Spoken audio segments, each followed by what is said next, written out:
Nous, Paul Germain, vous qui êtes notre correspondant à Bruxelles, qu'attend l'Union européenne de ces échanges avec Pékin ?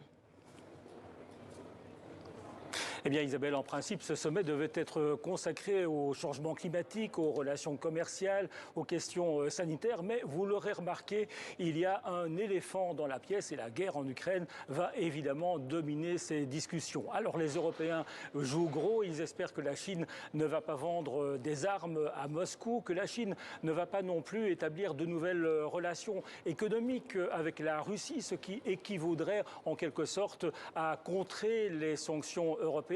Et puis les Européens aimeraient bien savoir si la Chine est prête à jouer de son influence pour obtenir un cessez-le-feu en Ukraine. Le problème, c'est que la Chine n'a pas trop envie de se mouiller dans ce dossier. On imagine assez mal qu'elle joue les médiateurs entre l'Ukraine et la Russie. Tout au plus, pourrait-elle intervenir d'une manière indirecte et en continuant à cultiver une certaine ambiguïté. Bref, il ne faut pas s'attendre à de grandes décisions à l'issue de ce sommet. Ce sommet va surtout permettre aux Européens de faire passer quelques messages en espérant qu'ils soient reçus 5 sur 5 par Pékin.